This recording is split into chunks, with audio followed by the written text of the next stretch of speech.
que é, de verdade, uma vida boa? Sabe, essa é uma daquelas perguntas que parecem simples, mas que no fundo todo mundo está tentando responder desde sempre. Filósofos, cientistas, a gente no dia a dia. Exatamente. E hoje a gente vai mergulhar fundo num material que encara essa questão de frente. Vamos explorar o bem-estar, a felicidade, mas por uma lente da psicologia e o que eu acho mais interessante, a partir de uma história real que meio que vira tudo de cabeça para baixo. Aham. A nossa missão aqui é desvendar os fatores que, segundo a ciência, realmente contribuem para a felicidade. E olha, muitas vezes não são os que a gente imagina. Pois é. E para começar, vamos direto para uma favela em Kolkata, na Índia. A gente precisa conhecer a história de um homem chamado Manoj Singh. A vida dele, por qualquer padrão que a gente conhece aqui no Ocidente, é extremamente dura. Dura é pouco. O material descreve o Manoj como um puxador de rickshaw. Isso. A rotina dele assim é passar o dia correndo descalço pelas ruas caóticas da cidade, puxando passageiros numa espécie de carroça. E tudo isso debaixo de um calor escaldante no verão e no meio das chuvas de monção no inverno. É um trabalho, nossa, fisicamente brutal. Por horas a fio. E o pagamento é muito, muito baixo.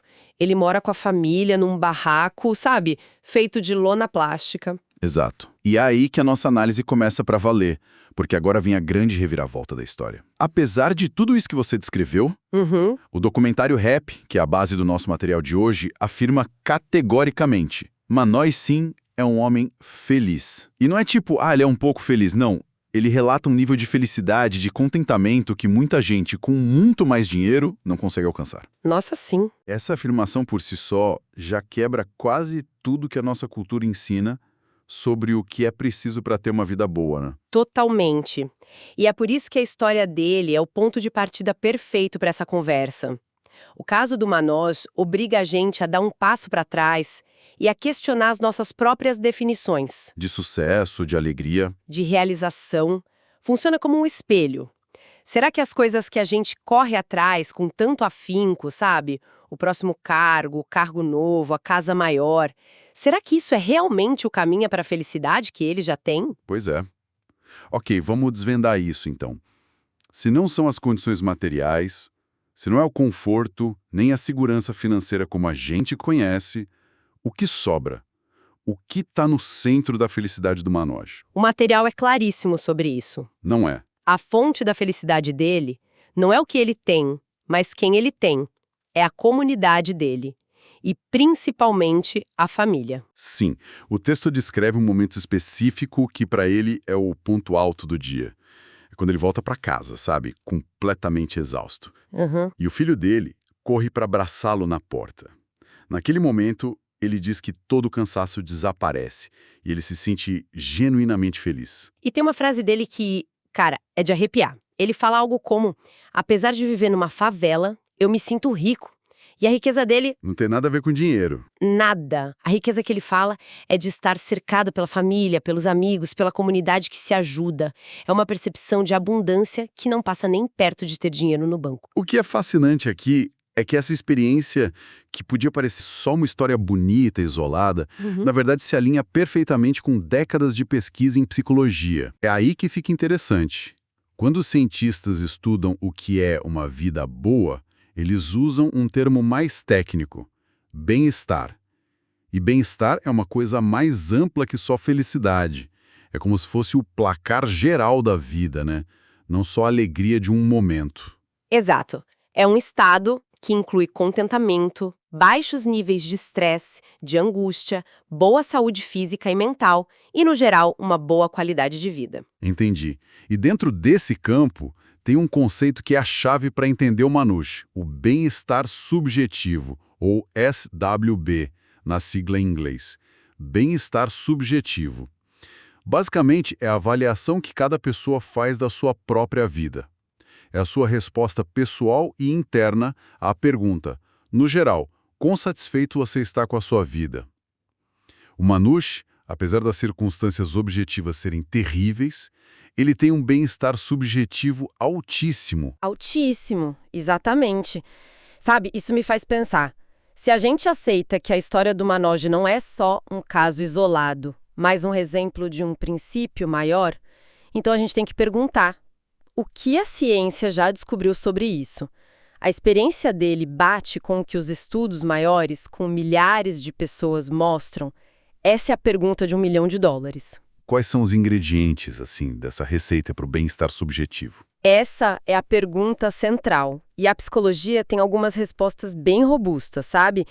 O material que a gente analisou compila esses achados e lista alguns fatores que, de forma consistente, em diferentes culturas, aparecem como fortes, preditores de um alto bem-estar subjetivo. E imagino que dinheiro não esteja no topo dessa lista, né? Não diretamente. O primeiro e mais fundamental é ter as necessidades básicas atendidas. O básico do básico. Isso. Significa ter comida, água, abrigo. É a base de tudo. E aqui a nuance é importante. O texto menciona que a dieta da família de Manoj é simples, basicamente arroz, mas Eles não passam fome. não passam fome, eles têm um teto de lona que, por mais precário que seja, protege da chuva, ou seja, o limiar mínimo de segurança fisiológica está atendido. Certo, é a base da famosa pirâmide de Maslow, né? Aquela ideia de que você precisa resolver as necessidades fisiológicas e de segurança antes de se preocupar com o resto. Sem isso, não tem felicidade que se sustente. Exatamente. O dinheiro importa, e importa muito até esse ponto. A partir do momento em que essas necessidades estão cobertas, o impacto de mais dinheiro na felicidade começa a diminuir drasticamente. Ok, faz sentido. Qual é o próximo? O segundo preditor universal e talvez o mais poderoso de todos é o apoio social. Isso bate perfeitamente com a história do Manoj, a tal riqueza dele. Totalmente. Ter família, amigos, vizinhos, uma rede de suporte sólida. O texto destaca que os benefícios são imensos. Ajuda a melhorar o humor, a lidar com o estresse, a sentir que você pertence a algo maior. Isso. Essa conexão humana parece ser um nutriente psicológico essencial. Nós evoluímos em tribos, em comunidades. O isolamento, para o nosso cérebro, é uma ameaça existencial. A sociedade do Manoj, embora pobre materialmente, é extremamente rica em capital social. É aquela sensação de saber que se o pneu do seu carro furar às 10 da noite, existe alguém para quem você pode ligar sem hesitar, sabe? Às vezes, só saber que essa pessoa existe já é um alívio. Perfeito. Esse é um ponto crucial. E em muitas sociedades modernas, mais individualistas, essa rede se tornou muito frágil. Muita gente não saberia para quem ligar. Verdade. O que nos leva ao terceiro fator, que é mais interno. Ele está relacionado aos nossos traços de personalidade. Ah, sim. Porque o apoio social, é claro, vem de fora. Mas eu fico pensando no software da pessoa, sabe? Tem gente que tem uma família incrível, amigos e mesmo assim é infeliz. A maneira como a gente é por dentro deve pesar muito nisso, não? Pesa. E muito. Existe um modelo na psicologia chamado Big Five, os 5 grandes fatores. Certo. Ele diz que a nossa personalidade pode ser resumida em 5 grandes traços. Abertura a novas experiências, conscienciosidade, que é ser organizado, disciplinado.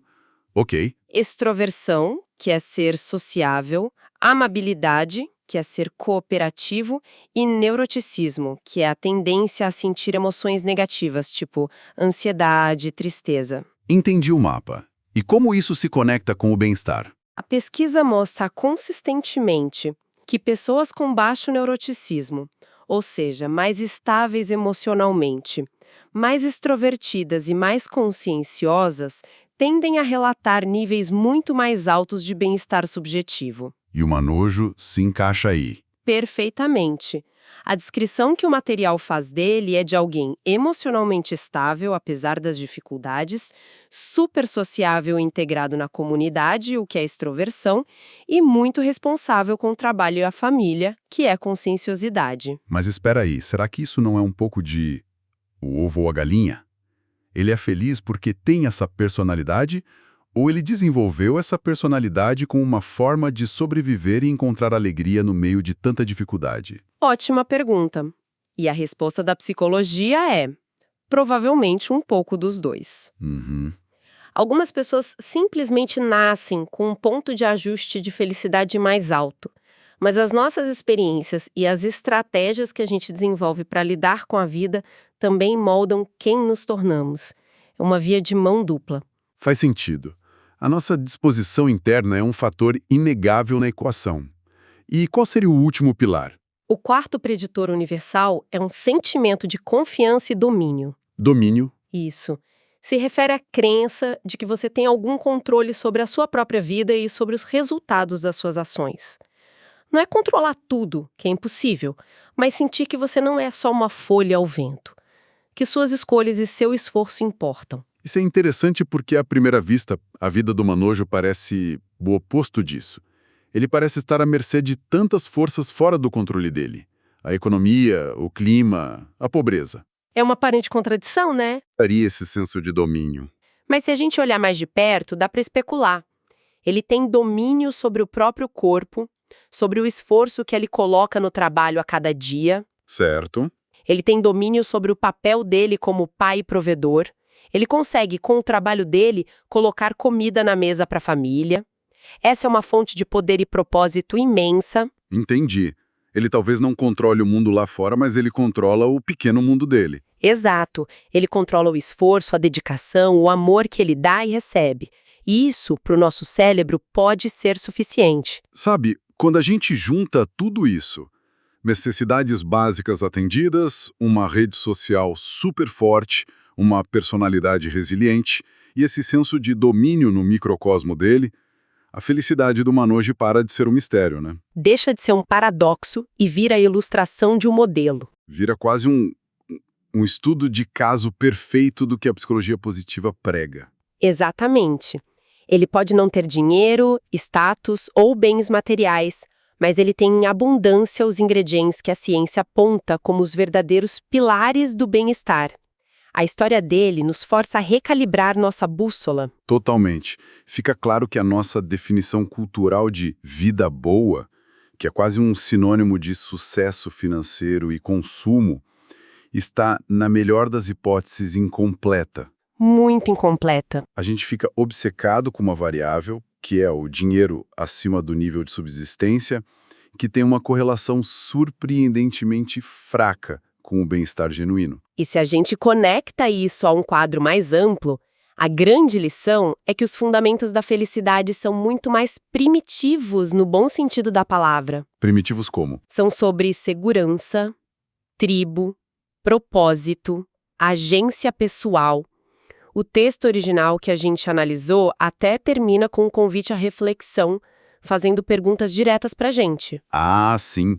Ele nos desafia a perguntar a nós mesmos o que para mim significa levar uma vida boa.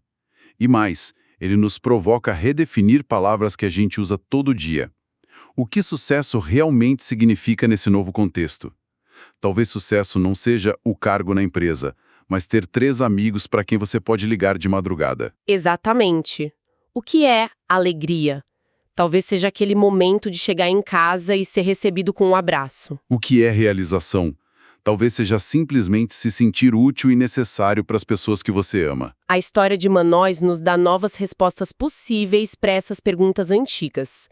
Ele nos mostra que a riqueza subjetiva pode florescer mesmo na pobreza material mais extrema, desde que os pilares certos estejam no lugar. Resumindo nossa análise, então, a gente partiu da história chocante do Manojo Singh, o puxador de rickshaw feliz de Calcutá, que desafia a nossa noção de que felicidade e riqueza andam de mãos dadas. E vimos que a psicologia nos oferece um mapa para entender por que a felicidade dele não é um acaso. Ela se baseia em pilares universais. Ter as necessidades básicas atendidas. Um forte apoio social e comunitário, traços de personalidade que favorecem a estabilidade emocional e um senso de controle e propósito na vida. Manojo, apesar da pobreza, é um milionário em quase todas essas moedas que realmente importam. O que nos deixa com um novo conjunto de ferramentas para pensar sobre as nossas próprias vidas e o que a gente está buscando. Isso levanta uma questão importante, sabe? E um pouco desconfortável para a gente levar para casa. Qual? Se esses fatores, conexão social, senso de propósito, comunidade, estabilidade emocional são tão cruciais para o bem-estar humano, Como as estruturas da nossa sociedade moderna, com seu foco intenso no individualismo, na competição e no sucesso material, estão nos ajudando ou nos atrapalhando a buscar uma vida genuinamente boa? Nossa, Será que o caminho que a nossa cultura aponta como sucesso está, ironicamente, nos afastando dos ingredientes essenciais da felicidade, que a história de Manoj tão claramente nos revela?